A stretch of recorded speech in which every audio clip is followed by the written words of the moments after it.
My guest today was elected to Canadian Parliament in 2015. He represents one of the ridings with a high concentration of Ukrainian Canadian population. My guest is a Liberal Member of Parliament for Etobicoke-Lakeshore, James Maloney. James, thanks for making time off your busy schedule. Thank you very much for having me. I'm really glad to be here. James, what motivated you to enter federal politics, and what did you do prior to being elected? I've been around politics since I was a little kid. My mother was involved in it, but I learned the value and the importance of public service from both of my parents. And I got into it, frankly, because I've had a good life. I got a lot of breaks in life that other people don't get, and it's a way to give back. And I've lived in Etobicoke-Lakeshore for 40 years. The community is very, very important to me, and if I can do something, even if it's a small piece to make it better and help out, that's why I do it. It's a simple story, but it's an honest one. It's belief in my community. And beforehand, I was a lawyer for 20 years. I practiced civil litigation downtown with a firm named Hughes Amos. I have to get that in there for my old partners. I did that since 1994.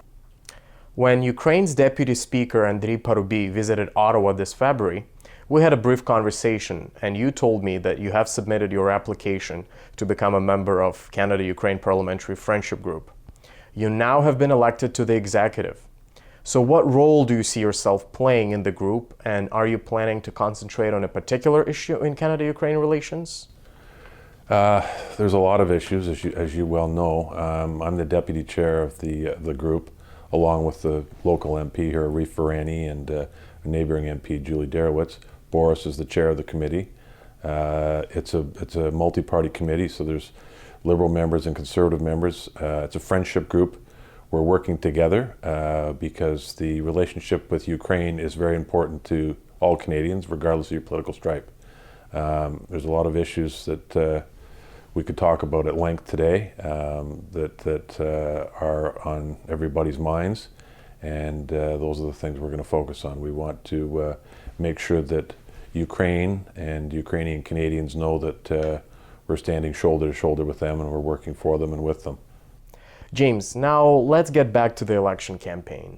On the Ukraine file, you campaigned together with other fellow candidates from the GTA, promising to implement a few things, namely the removal of Russia from the SWIFT payment system, the adoption of legislation to provide Ukraine with lethal weapons, and an expanded sanction list which would add Yakunin and Sechin, both close friends of Putin, to the list. What has been done to date on this issue, and when do you foresee the implementation of these promises made during the election campaign? Lots have been done. You're aware, I'm sure, that the Foreign Affairs Minister, Minister Dion, went to Ukraine. It was the first trip. It was the first foreign trip he made this year. Boris, my colleague from Etobicoke Centre, went with him. He met with the Prime Minister of Ukraine to let them know that we're standing with them, as I said. Much of this, you'll appreciate, is done behind the scenes, and they're not things I can say certainly in front of a camera.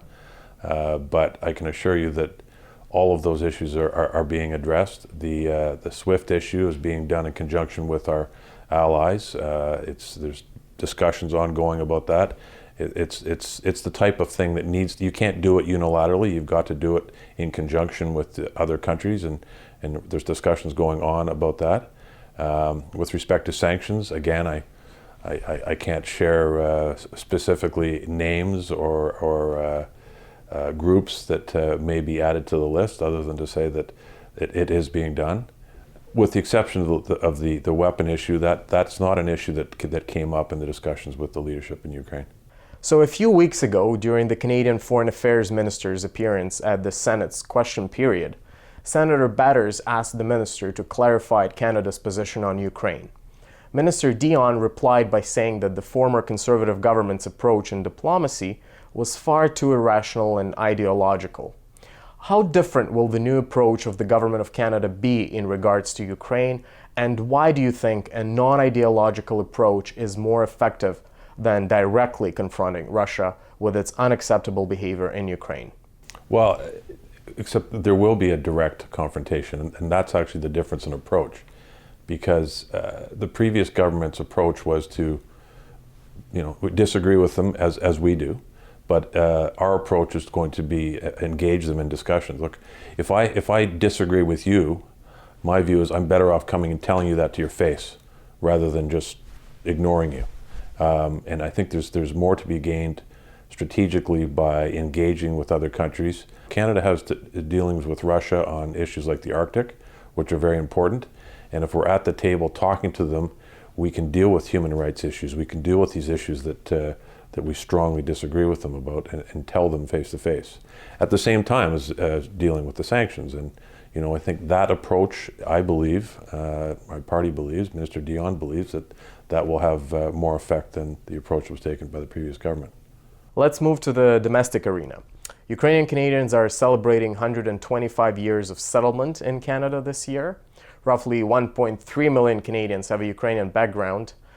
Do you plan to take part in the celebration of Ukrainian settlement in Canada? Absolutely, absolutely. I mean, I've been involved with the community all my life. I've been coming to the local festivals here, for example, for 40 years almost. I moved to Toronto from Thunder Bay when I was 11 years old, and I come here every September for the festival. So yeah, absolutely, I'll be participating. Yes. My guest today was James Maloney.